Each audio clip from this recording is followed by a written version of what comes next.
Ms. Chumley, my math makes 12, is that correct? Yes, sir. Folks, good morning again.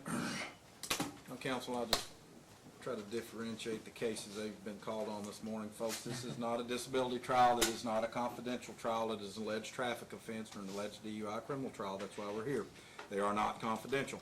Folks, as we discussed in orientation and as you all witnessed the first trial, we're going to do what's called voir dire. I'm going to ask you some questions. Each side's going to ask you some questions. Can everybody hear me? I'm out of coffee and I'm a little choked up.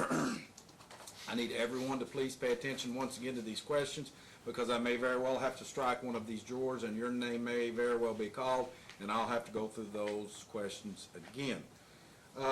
Mr. Forman, unless you do not object, I will identify Mr. Woods first. Absolutely. Mr. Woods, good morning. Yes, Mr. Woods, this is Joseph E. Woods. He is the named defendant this morning. Mr. Woods, thank you, sir. I just need these folks to see you. You may have a seat, Joseph. Yes, thank you. Do any of you know Joseph Woods? And once again, as you heard me state earlier, sometimes my questions are not necessarily in the proper order. Are any of you related to Mr. Woods by blood or marriage? Okay. Fantastic, counsel. Unless there's an objection, I'm just going to skip to my right, which makes things a little easier for me. This is Honorable Justin Johnson. He is Assistant Boyle County Attorney. Actually, he was identified this morning in the disability trial. Are any of you related to Mr. Johnson by blood or marriage? Has Mr. Johnson represented any of you in the past, any type of litigation that you can recall? Was he on the other side of any litigation in the past that you can recall? Is he currently representing any of you now in any litigation you may be involved in? Or is he possibly on the other side of any litigation you may be involved in? Okay, thank you. And Mr. Forman, I will identify you as counsel. This is Honorable Larry Forman. He's actually been retained. He's representing Mr. Woods this morning. Are any of you related to Mr. Forman by blood or marriage? Has Mr. Forman represented any of you in the past, any type of litigation that you can recall? Was he possibly on the side of any litigation in the past that you can recall? Is he currently representing any of you now in any litigation you may be involved in? Or is he possibly on the other side of any litigation you may be involved in? Fantastic, thank you. Mr. Johnson and Mr. Forman, I will identify potential witnesses next unless there's an objection. Mr. Johnson, your potential witnesses may be whom? Boyle County Sheriff's Deputy Keith Addison. Deputy Addison, if you'll be kind enough to stand. This is Deputy Addison. He is with the Boyle County Sheriff's Department. Are any of you related to Deputy Addison by blood or marriage? Okay, fantastic. And Mr. Johnson, your other potential witnesses, if any? If I need, the only other potential one would be Deputy Philip Dean. Mr. Foreman and Mr. Johnson, I feel the need to go ahead and identify that party just in case that the party's called. And it is Deputy Dean? Yes, sir. And where might he be? In the law library? I think he's downstairs in the sheriff's office. Okay. Deputy Edison, if you will vacate the courtroom, attempt to find him, and then Mr. Foreman, I'll skip to your witnesses, okay? Mr. Johnson, any other potential witnesses you may intend on calling? No, sir. Mr. Foreman, we've identified Joseph Woods this morning. Any witnesses you may intend on calling? Yes, Your Honor. I intend to call Shauna Warfield. Is she in the hall? She's in the hall, Your Honor. Mr. Bailiff, if you will call Shauna Warfield, please. Shauna Warfield.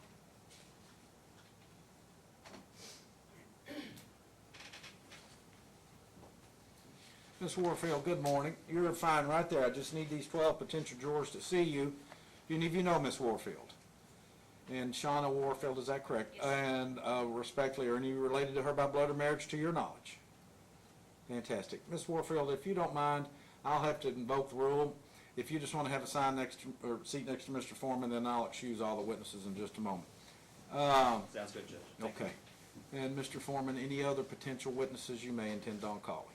Not that I'm not present in the room, Your Honor. Okay, we're going to try to locate Deputy Dean.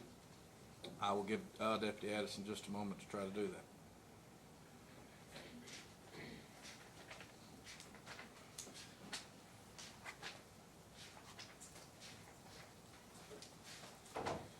Deputy, if you'll stand right where you are, will you state your full name, please, Philip Dean, and your occupation? Deputy Sheriff, Boyle County Sheriff's Office. Thank you. Are any of you related to Deputy Dean by blood or marriage to your knowledge? Fantastic. Deputy, I'll need you to remain in the courtroom for just a moment. Mr. Johnson, once again, just so we properly identify all potential witnesses, on behalf of the Commonwealth, any other witnesses you may intend on calling? No, Your Honor. Mr. Forman, just for the record, any other witnesses that have not been identified you may intend on calling? No, Your Honor. Counsel, I assume at this point you wish for me to invoke the rule of separation of witnesses? Yes, Yes, Your Honor. Thank you. You're going to ask that Deputy Addison remain in the courtroom. Yes, Your Honor. Mr. Foreman, you're going to ask, naturally, Mr. Woods remain in the courtroom. Correct. Ms. Warfield and Deputy Dean, I'm going to respectfully admonish you, the two of you in just a moment will have to step outside of this courtroom. Do not discuss this case amongst yourself or anyone else, please. Your names, or you may be called at their discretion. Okay, thank you, folks. If you'll step back outside. Let the docket and record reflect that the witnesses have been identified and rule has been invoked. And, all right, counsel. Folks, I'm not going to ask you many more questions other than the court standard question. Is there any reason the 12 of you could not sit here for the next hour, possibly 2 hours, and we can potentially break when it's needed and potentially break at lunch? I don't know how quickly this trial will progress. Hear the case with an open mind and render your decision based solely on the evidence as you apply that to the court's instructions. Folks, you've heard me state that at least once or twice this morning. I'll be real candid. That's potentially a little bit of legal babble. All I'm really asking you is there any reason you cannot give your undivided attention to both sides? They both are entitled to a fair trial this morning. These matters are extremely important to both. If there is a reason, raise your hand and I'll bring you up and I'll talk to you about it. Folks, thank you very, very much. Mr. Johnson, you may ask. Yes, sir. Good morning, everyone. My name is Justin Johnson. I represent the Commonwealth today, and I just have a few questions. At this point, I'm asking you all questions, and this is the one chance I get to interact with you all, and you all get to interact with me. And I would greatly appreciate your all's truthful responses. This is a criminal matter, so it is a very serious matter. And so just carefully consider the questions that I ask and respond truthfully. And I know it might be intimidating to raise your hand, so I guess first off, just to maybe ease that tension, is anybody who here is an American citizen? Okay, I was hoping that everybody would raise their hands, otherwise we wouldn't be here today. Now, who here is a resident of Boyle County? And who here is registered to vote? Now, do any of you have a driver's license? Who here has a driver's license? All right. Now, have any of you all lost or misplaced your driver's license? Actively, or like just in general? Just lost. I know I sometimes lose things. My wife sometimes has to make me Yes. check and make sure I have it. But has anybody lost or misplaced their license before? Okay. Sir, when you realized that you lost your license, what were your thoughts? Just come in and get it over with me. Okay, fair enough. So you just came to the courthouse and just got another one made, but when you realized you lost it, kind of handicapped in a way where you can't really drive without it. Is that correct? That's correct. Have any of you all never needed to get somewhere, but you couldn't drive, maybe because you didn't have your license, or maybe you had some kind of recent surgery? Anybody have that happen to them where they, for some reason, couldn't drive? Yes. Yes. If it's something that's personal, is it something that, why couldn't you drive? Oh, I had surgery. Okay. I was limited for like 10 weeks. Okay. And ma'am? Same thing. Same thing, I understand. Now, what did you do, I'll ask both of you all, what did you do when you couldn't drive after your surgery? I had relatives and friends. Okay. So you had to depend on somebody else to drive, and ma'am? I either just stayed home or I had to have someone else driving. Okay. And then, now do you all remember when you first got your license? Is anybody here remember that? Yes. I know, for me, it may not have been that long ago, but it seems like it's been forever since I first got my license. Now, do you all remember what you had to do to get your license? I know the laws have changed, but does anybody remember what they had to do? Yes, sir. Yes, sir. What did you have to do to get your license? I had to parallel park. That was one thing. Yes, I remember that portion of the test very well. Sir, what did you have to do? Same, written test and drive So, test.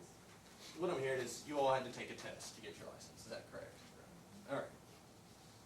Now, do you all understand that unlike the right to vote, the right to freedom of speech, that there's no right to drive. Do you all understand that?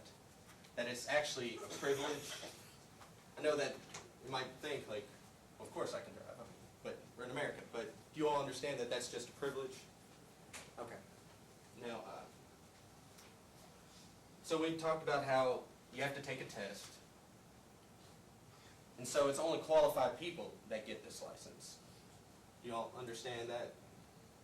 Such as, do you all know, what are certain licenses that there are? I know law license for me, but do you all know of any other licenses there are? Business license, nursing license, fishing license, yes. I know the judge would appreciate that one. An accountant, doctor,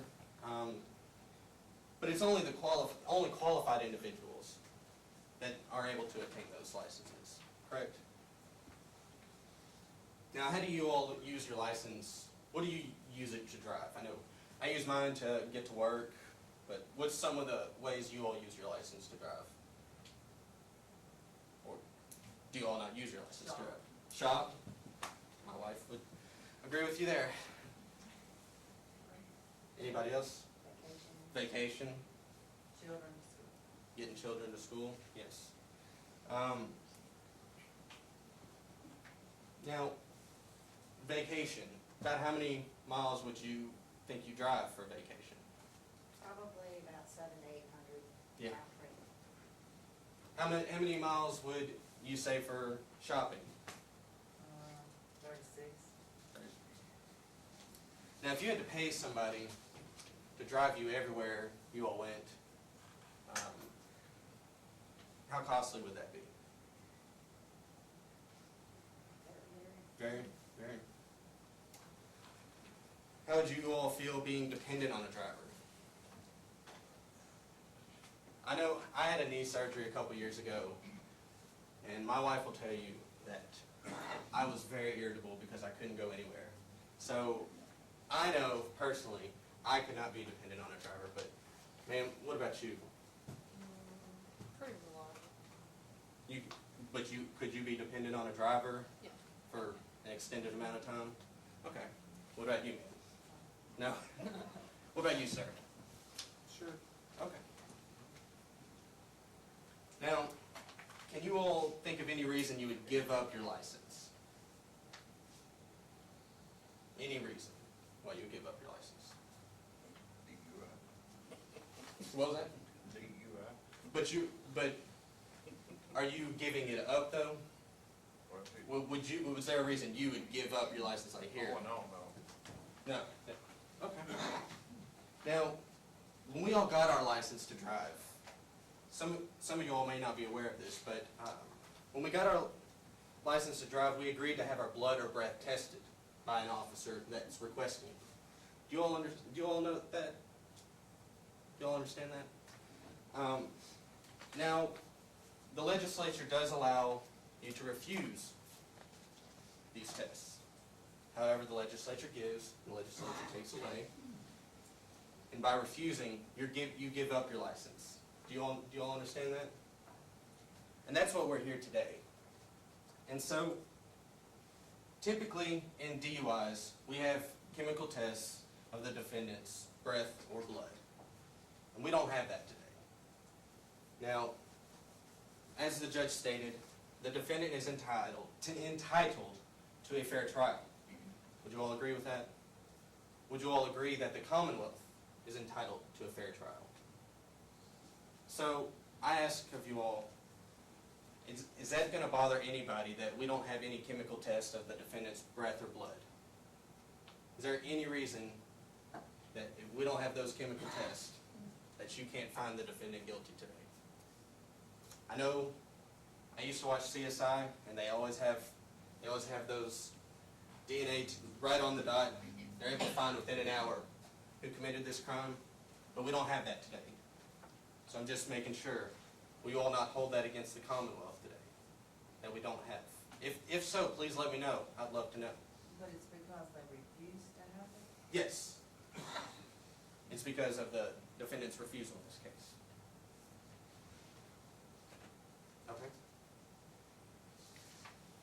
Now, has anybody here seen somebody who has maybe had too much to drink? Anybody? I know I have. I went to college. I am aware. So, are you thinking of a specific time? Oh, Just you've seen it. You've seen people that have drank too much. Ma'am, is there a time you thought of? At any specific time? You just seen it. Okay. Do you happen to remember about how long ago you saw somebody who maybe had too much to drink? A few months ago. A few months ago. Where were you? I was at a King Chesson concert. Oh. Why do you think that person had too much to drink? Not smart decisions. Okay, well, I guess Not I'm asking, what did that person look like?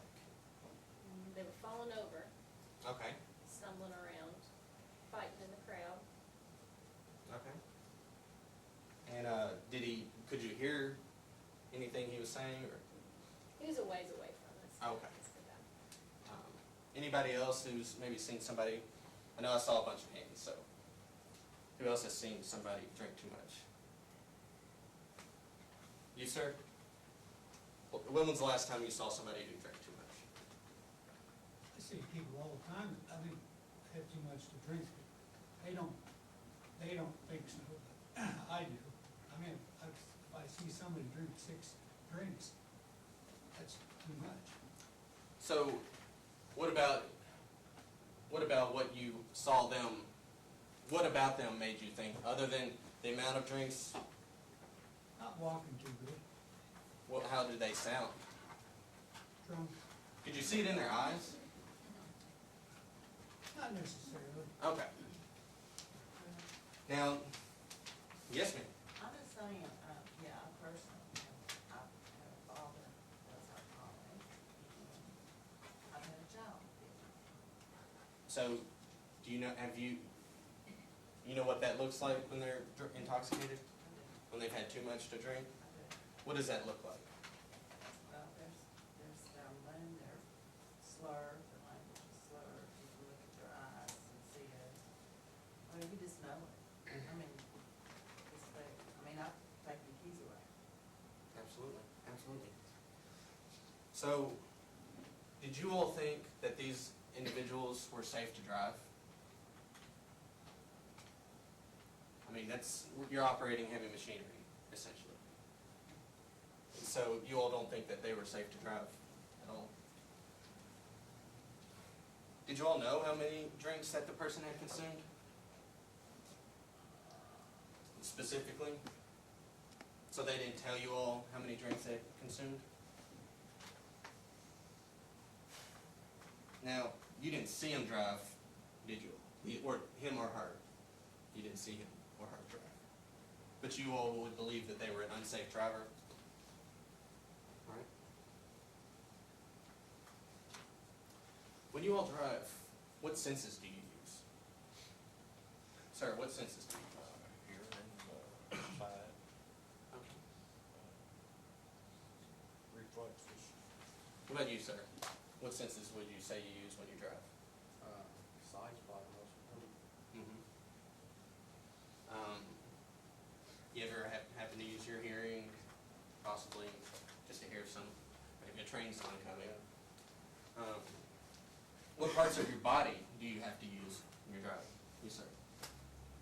Everybody, Do what? all of it. Your head's on a swivel, your hands on the wheel, your feet on the pedals. Okay. So it takes, you have to have full attention when you're driving, is that correct? No, Attention and coordination. Mhm. if you're coming to a stoplight, how do you decide whether to stop or go? The light's green, and go, if the light's yellow, Mhm. hold off. Now, do you think it's important for police to determine if a person's ability to follow instructions is impaired in a DUI situation? You, ma'am? Do you think the police should look for the same types of things everybody here observed, like odor of alcohol, good balance? Do you agree? Do you think that? What does it mean to drive safely? You, ma'am? We drive separately. Safely. Safe. Just to be aware of your surroundings and to make sure you can see no obstructions or anything. Have you all heard of the term driving defensively, being a defensive driver? Would that be something that you would do if you're trying to drive safely? Does it include reacting quickly and then turning the wheel and applying the brakes? You, sir? Yes? What about hand-eye foot coordination? Is that important? What about peripheral vision? Is that important? One's ability to concentrate and focus? I think we've established that. Now, do you all understand that consuming alcohol is not the crime in this case? Do you all understand that? It's driving while impaired. Do you all understand the difference between that? Now, has anyone here ever been in a traffic accident? I know I have. Has anybody been in a traffic accident where you suspect the other individual may have been under the influence of drugs or alcohol? Has that happened to anybody? Does anybody know of somebody who has been in such an accident? You, ma'am? What happened in that one? Well, if who had too much to drink and driving a vehicle that had problems with the front steering to begin with. The intoxicated individual or? The vehicle that they were driving had a problem with the steering. Okay. And hit, I think, a bumper or something on the road, and it jerked the steering wheel and hit a tree. Was he hurt? Yes. How long ago was this? 2 years ago. Okay. Did he have any was it a he or? Did he have any long-term consequences? No. Now, as the Commonwealth, again, I have to make sure that this is a fair trial for both the Commonwealth and the defendant. Is there anything about your experience that would cause you to not be fair to the defendant in this case, based upon that?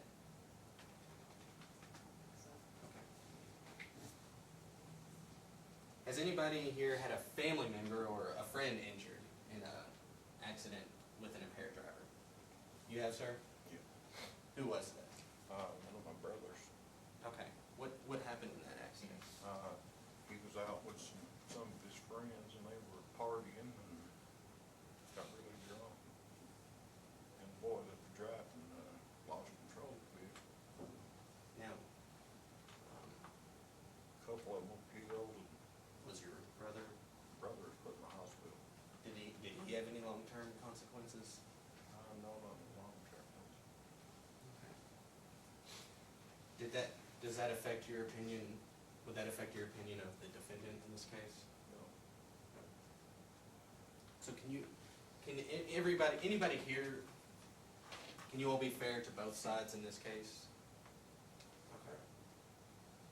Has anyone, I know you indicated, but has anyone else here ever been taking care of somebody who had an alcohol problem? I know you mentioned you had, has anybody else had somebody, I know I can raise my hand for that, but has anybody else? Yes, ma'am? Who was this? If you don't mind, you don't have to, but I understand. it's ex-husband. Okay. That's why I go over there. Hey, good decision. How did this affect your life? It was awful. I mean, never home. He was always wanting to be out drinking or drugging or doing something. Now, would this affect your opinion of the defendant in this case?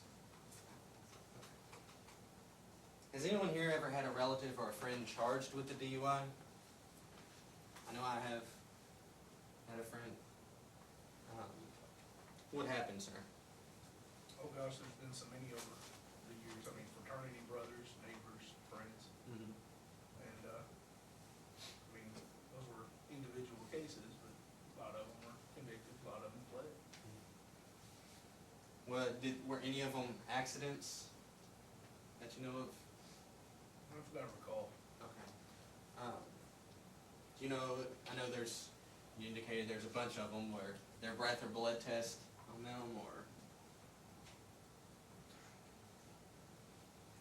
Without knowing the specifics, I couldn't speak to that. I would assume. Would you think the police were effective in that matter? I know there's, like you said, a bunch of them, but. Oh, again, I couldn't speculate to that not being involved. I just know that some of my friends, when we were younger, didn't make good decisions.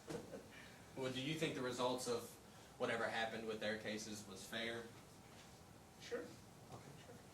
Sir, did you indicate that you had a friend or a relative that's been charged with? Well, I know, yeah, everybody knows people that do know. Would that affect your opinion, that you've known people? Would that change your opinion? So you can listen to the evidence today and be fair and impartial. Sir, did you indicate that you had a friend or a relative that was charged with a DUI? I can't look at that one, man. Okay. I know I saw some other hands. Who else had a friend or, yes, ma'am? He was my ex-husband. Ex-husband, but you had no friend or any other relative? Yeah, I've known friends too, but Do you think the results of their cases was fair, whether it was they pled or they were found not guilty? Do you think that was fair? Okay. Have any of you served as a designated driver? A lot of hands. Okay. Yes, sir. When you served as a designated driver, would you have allowed any of them to drive? No, not at all. I know I saw some hands back here. Would you have allowed any of them to drive? No? No? Have any of you ever used a designated driver or called a cab, or nowadays, I guess there's Lyft and Uber? Have any of you all utilized those services before? Yes, sir. Yes, sir. Yes, sir. Yes, ma'am. And how come? Didn't want to drive, I was too drunk. I knew I was gonna drink, I didn't want to drive. in our instance, we had taken a cab to the place we were going, so, because we knew we'd be drinking, so we took the cab back. Okay. I actually hired a driver to sit outside the wedding and escort anyone home all night long. Yep. I had one of those minibuses for my wedding to escort people home, so I know what you're talking about there. Has anyone here ever got a speeding ticket? I will already go ahead and raise my hand on that. I've had two, just to be candid with you all. Now, who here had their hand raised on that? Okay. Sir, when you got your ticket, I'll admit, I was going pretty fast. The officer was kind enough to amend it, but do you think you deserved your ticket, speeding ticket? Yeah. Was the officer professional? Yes, Polite? yes. Did the way he acted, does this change your opinion about law enforcement officers? No. Has anyone here ever needed police's help? Law enforcement officers' help with any matter? No. Does anyone here think a person becomes a police officer so he can come to court and testify? Okay. I didn't think so, but has anyone here ever been to an officer training? Okay. What training did you go to? I've been to the Sheriff's Academy in Richmond and Department of Corrections training, deputy jailer training. I'm medically retired correction officer. And do you all think that an officer's training would help him or her in his or her job? We'll go into the officer training later, but do you all understand what I'm asking? Like, would their training and experience be helpful in performing their duties? Now, do you think officers see a large number of people under the influence? I know you indicated you were at a Kenny Chesney concert. I know there's officers that do security there. Do you think maybe those officers observed a large number of people? What about like just patrolling? Do you all think that officers see a large number of people under the influence? And so that they would have an experience identifying individuals who are under the influence.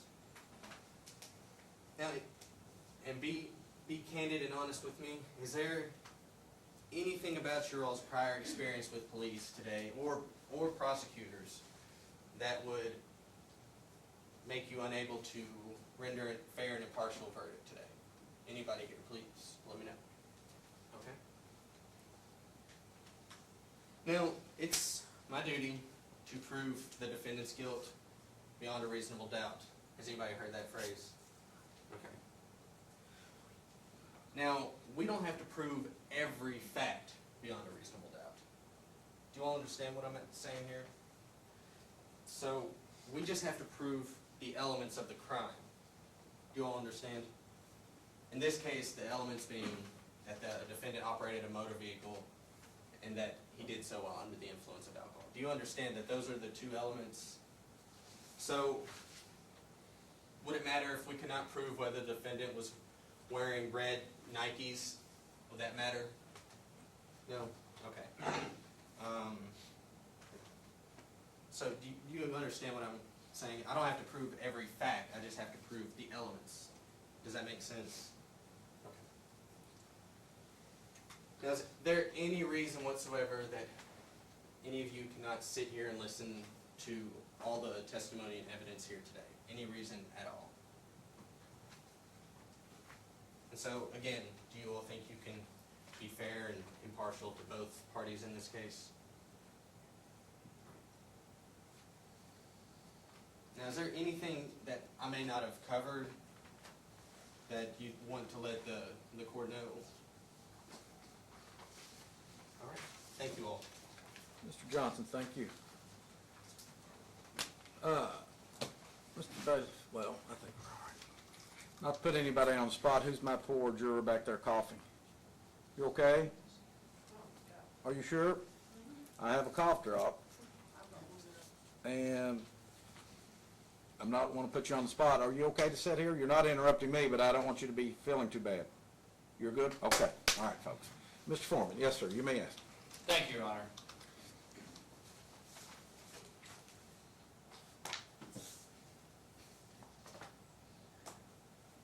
Good morning, or afternoon, I don't even know what time it is. Once again, my name is Larry Forman, and I am an attorney here in Kentucky. I represent Mr. Joseph E. Woods, who has retained my counsel to help him with this case. So, I think Mr. Johnson discovered kind of the basics of the prosecution. We learned a little bit about your experiences with DUIs. I want to take a little bit of gear shift and ask you I'm warning you, this is a trick question, okay? Can anybody here, by show of hands, you don't have to answer just yet, I want to get an understanding of how many people here, what is my job? Does anybody know what my job is here today? Does anybody want to guess? Sir? Prove your client's innocence. Mr. Collins? Yes. To prove my client's innocence. Who agrees with that statement? We got a few hands. Who disagrees with that statement? Yes, sir. Well, it's not that you're to prove his innocence, you're to disprove that he's not guilty. Meaning, you're going to argue the allegation that the Commonwealth has presented is unfounded and your client is not guilty of the allegation, not necessarily innocent. Yes, ma'am. I'm just going by, they're supposed to be innocent until proven guilty. So I'm assuming he's innocent. That is exactly the right answer. My client, Mr. Woods, as he sits here today in that chair, the way that our Constitution functions, the way that the laws of the Commonwealth function, the laws of Boyle County, and the laws of this courtroom, as he sits here, he is an innocent man until the Commonwealth, beyond a reasonable doubt, as he's already indicated, proves his guilt. So I like to say that in the reality, and you may be familiar with this, Mr. Hubbard, the reality of it is when you go to see these trials, and you'll rarely truly see this happen, but Mr. Woods and I can sit here during the presentation of the Commonwealth's case, and we can play cards. We can sit here and play war. We can play Monopoly. We can literally sit here and do absolutely nothing. And if by the end of the close of the evidence, you still believe that Mr. Woods is innocent of the crime alleged, your vote would be? So now, we will be doing something. We will be putting on evidence. I just want to make sure that everybody here understands we don't have any job to do. Nothing. We will be doing something, and you will see that as the trial unfolds. Now, I've also heard that you all just had a, well, not you personally, but you were voir dire for the disability trial that occurred earlier this morning. Do you all remember the standard in that case? What is the standard of proof? Does anybody know by any chance? We've talked about proof beyond a reasonable doubt. In disability cases and cases where your children can get taken away from you, the standard is much lower. It's called clear and convincing. Civil cases are even lower than that. But clear and convincing, that is the standard that you can be determined to be disabled and have essentially your freedom taken away from you. It is where your children can get taken away from you. And I want you all to understand that under those standards, you can suffer those consequences. Here, the standard is much higher, and it is beyond a reasonable doubt, as we discussed. So, does anybody have a problem with that? Anybody have an issue knowing that the standard is so high in this case? Okay. All right, let's dive in. Who here doesn't drink alcohol at all, ever? 1, 2, 3, 4. Ms. Chumbley, why don't you drink? I'm underage. You're, I'm not 21. oh.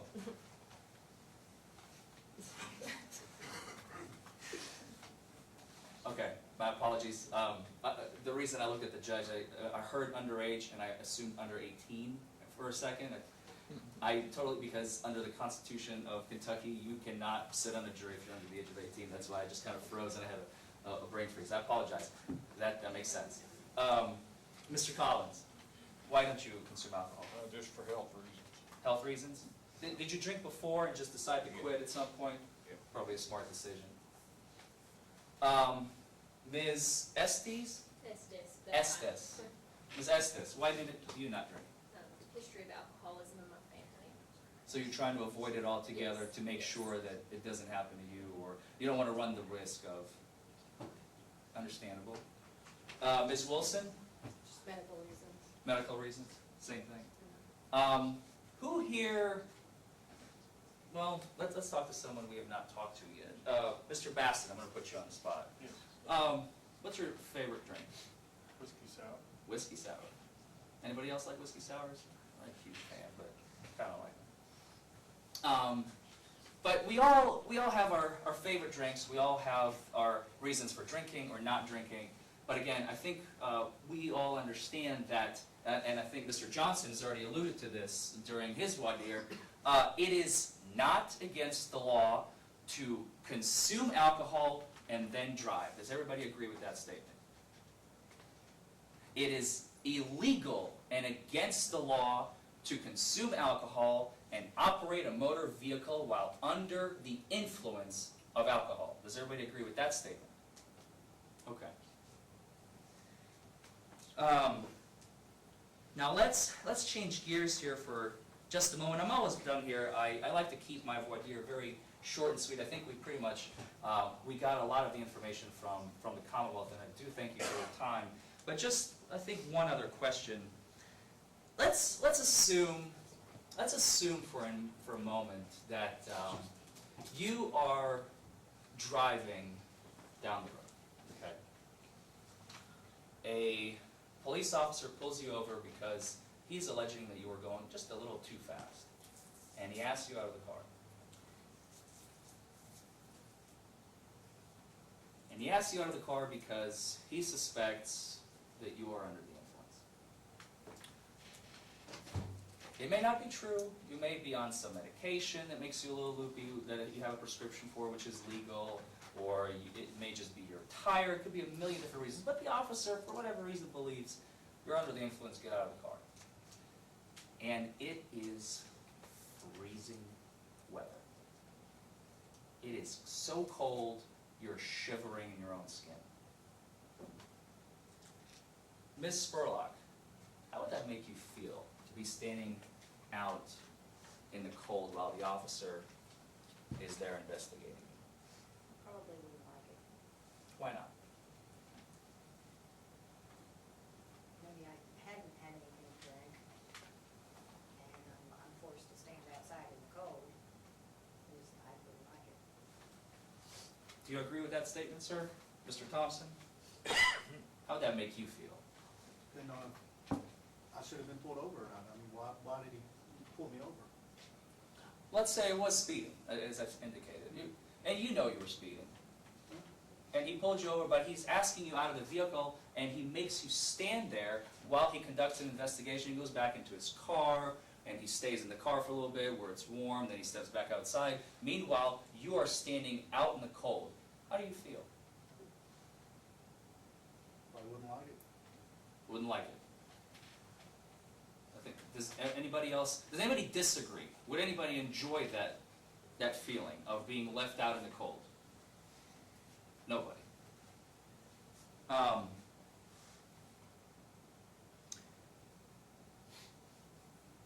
Those are pretty much all the questions I have, ladies and gentlemen. Thank you again for your time, and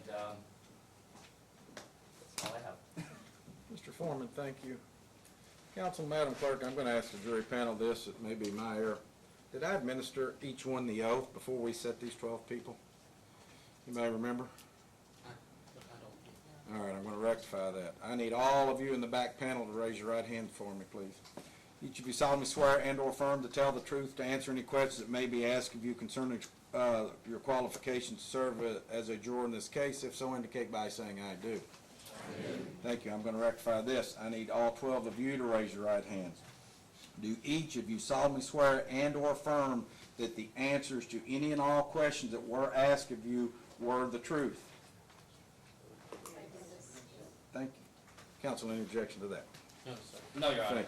Thank you. Counsel, at this point, I will allow you all to retire to chambers. Mr. Foreman, it may be easier for you if you desire to go to the law library. Mr. Johnson, I'll allow you to retire wherever you can find an open office. Okay. Thank you, Your Honor. Counsel, I've addressed to the jury an orientation that's normally 5 minutes. If you need a little more, come back in, and more than likely I'll grant it for you, okay? Thank you. Thank you, Your Honor. Ladies and